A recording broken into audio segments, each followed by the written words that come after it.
5টার মধ্যে যদি পারাপার না হইতে পারি তাহলে আমাদের যাতায়াত বন্ধ থাকে। হাতিয়াতে ফেরিটা দিলে হাতিয়ার মানুষের ভোগান্তিটা কমবে। ফেরি নাই মূলত বুঝছেন, আঙ্গ দাবি হয়েছে আঙ্গ নোয়াখালীত ফেরি নাই, কোনো হাসপাতাল নাই, কোনো যাতায়াত ব্যবস্থা ঠিক নাই।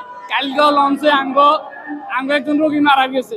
প্রতিদিন এভাবে আঙ্গ এক একজন ভাই মারা যাইতেছে। তো আঙ্গ মূল দাবি হয়েছে আঙ্গ নোয়াখালীর হাতিয়াতে আন্ডা ফেরি চাই, এটাই আঙ্গ মেন দাবি। ধন্যবাদ সবাইকে। চট্টগ্রাম টু সন্দ্বীপের মতো জায়গাগুলোতে কিন্তু ফেরি দেওয়া হয়, কিন্তু হাতিয়ার মতো 8 লক্ষ জনগণের জন্য কোনো আমরা একটি মাত্র ব্যবস্থা বের কথা আমরা কিন্তু বারবার দ্বারা কিন্তু বিএডব্লিউটিসির কাছে কিন্তু আমরা স্মারকলিপি প্রদান করছি। অতএব আমরা সুস্পষ্ট যে একটা আমাদের জন্য যে একটা ফেরি দরকার তারা কিন্তু এখন পর্যন্ত, তাই আমাদের দাবি খুব তাড়াতাড়ি হাতিয়ার যে জনসাধারণের জন্য একটি ফেরি ব্যবস্থা করা হয়, এই দাবি নিয়ে আমরা এখানে আসছি। যাতায়াতে অনেক কষ্ট করি আমরা, চারদিক থেকে নদী ঘেরা দ্বীপ। তো আমরা লঞ্চে গেলেও লঞ্চেরও একটা সিন্ডিকেট আছে, আমরা কেবিন পাই না, ঠিকঠাক মতো যাতায়াত ব্যবস্থাটা আমাদের হয় না। অনেক সময় হাতিয়া ভিড়ে, অনেক সময় ভিড়ে না, সেই ক্ষেত্রে আবার নৌকায় করে আমাদেরকে পার হতে হয়।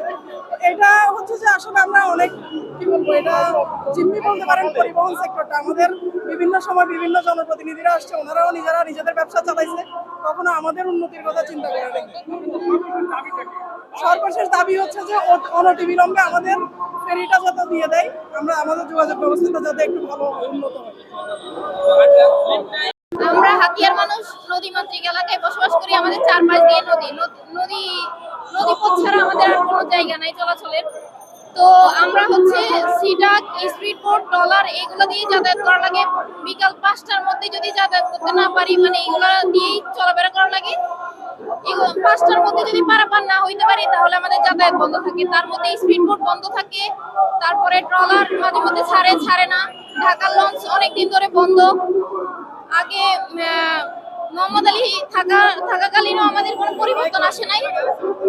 এখন মোহাম্মদ আলী চলে যাওয়ার পরেও হাতিয়ার কোনো পরিবর্তন আসে নাই। হাতিয়াতে ফেরিটা দিলে বাংলাদেশের মানুষের, মানে হাতিয়ার মানুষের ভোগান্তিটা কমবে, এটাই।